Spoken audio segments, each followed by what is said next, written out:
I'm Nellie, and this is my final presentation on my topic, sensory regulation and behavior. So, introduction to the topic. On average, 1 out of every 6 children have some sort of difficulty regarding sensory processing. That's not just kids with disabilities, that's 1 out of every 6 children. There's a correlation between sensory processing and challenging behaviors. Emotional regulation can become difficult for students who experience hardship with sensory processing. I'm going to talk about that a little bit more when we get into the synthesis of literature. Sensory regulation is a physiological need, which means it affects the body, and it can make students feel uneasy or cause ailments such as headaches, physical discomfort, trouble focusing, panic attacks, and even more if it's not fulfilled. So the purpose of the research is to study and test a sensory intervention to see if there's any benefit to the students. My research question is, what effect will having a dedicated time for sensory regulation and processing for students with disabilities during the school day have on students' challenging behaviors and their sense of belonging at school? The significance of the studying the problem will benefit not only the students, but also the paraprofessionals, parents, and myself as the teacher. It'll help them to regulate their sensory needs and stay at a baseline, which will allow them to put more of their focus and energy into learning. Literature review. We have 3 separate sections from this one. The first section is why sensory processing is important, and all the studies in this section demonstrate the importance of sensory processing. They illustrate that sensory processing is a physiological need that is connected with behavior and how it affects students. The study that I wanted to highlight here is Charlton et al. It's a study done in 2021 on adults with autism spectrum disorder. So it had 160 adults who were diagnosed, 139 who are suspected to have ASD and were in the diagnostic process, and then also to make sure that they could be considered as somebody who has autism. They did pass the RADS-R threshold for people with autism. And then 41 adults who don't have autism but report that they experience sensory discomfort, and that could be people with ADHD, people with PTSD, just anybody who experiences some sensory discomfort. The purpose of the study was to find out the frequency of stimming and overstimulation, and then document what being overstimulated can feel like.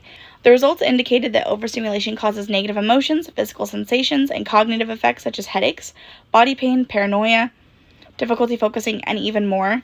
They also talked about how a lot of the replacement stims that we give people with autism in order to be more socially acceptable or more appropriate don't help as much. For example, if it's helpful for somebody to flap their hands, but we tell them instead to tap their foot, tapping their foot will help, but it will not help as much as flapping their hands would.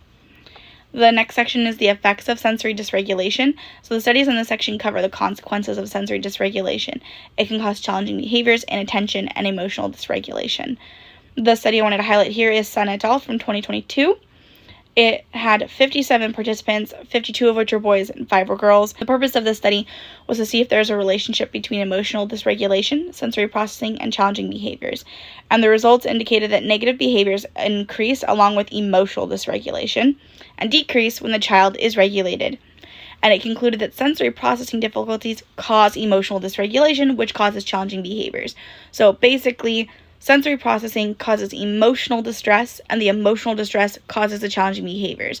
So the root cause of the challenging behaviors is the sensory processing, with the emotional dysregulation as sort of the mediator in between. This section is other studies on sensory intervention. It covers a few studies that are similar to what I would like to do, but they differ in the intervention type, environment, and age group. It was difficult to find one that was exactly like what I want to do, but this one that I'm highlighting here is the closest. It is the same age group that I wanted. It's just a different type of intervention. So in this one, the participants are 3 6-year-olds and 1 7-year-old, all of which have been diagnosed with ASD. The purpose of this study was to test out if a sensory break intervention, see how it affects students' participation in academic studies. The way that this one worked was before every single academic task, they had 5-minute break where they were given sensory input activity, or were read to. And the being read to didn't really involve any sort of sensory stimulation or deprivation.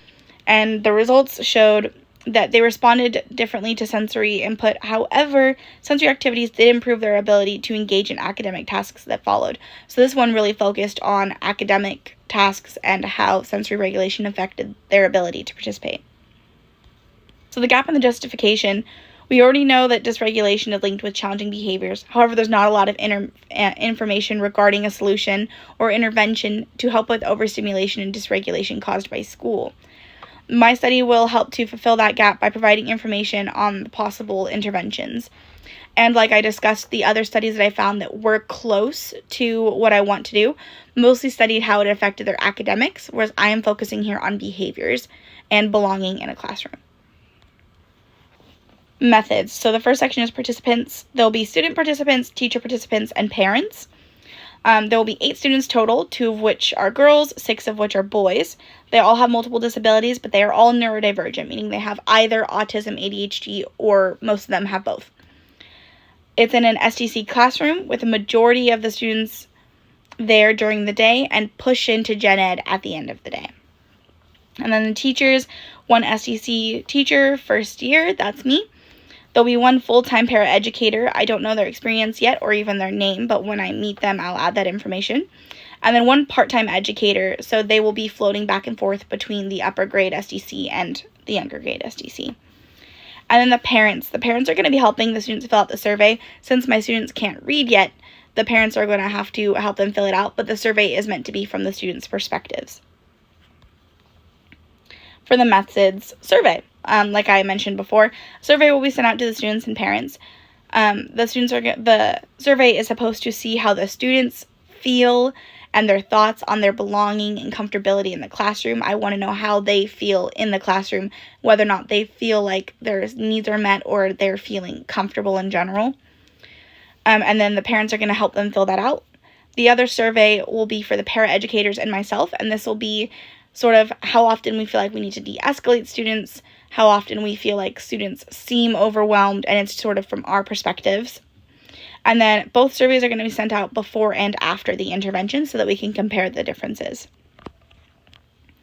The other method of data I'll be taking is frequency data.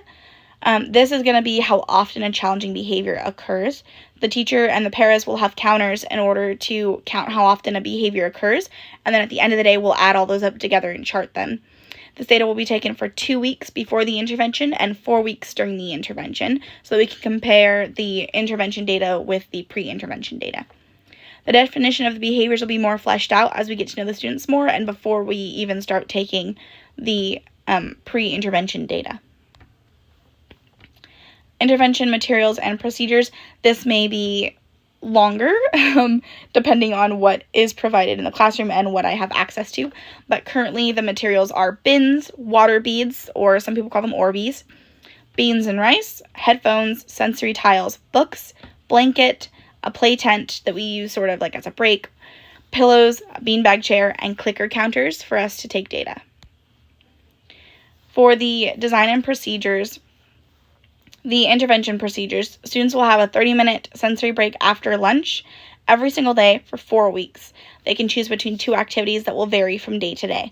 One choice will provide sensory input, and the other will provide deprivation. Some input activities will be the sensory bins, so those are those bins filled with the beans and rice or the Orbeez, things like that. Sensory tiles, which are on the ground that you can walk on, and they have different textures. Or dancing. Dancing is a really good input activity. And then deprivation activities will be use of the quiet corner, use of the reading area, and use of the tent. And those all have headphones and blankets and pillows and just little cozy stuff over there for them to sort of just sit in silence. Or even if they need to sleep, they can sleep. And then here are my references.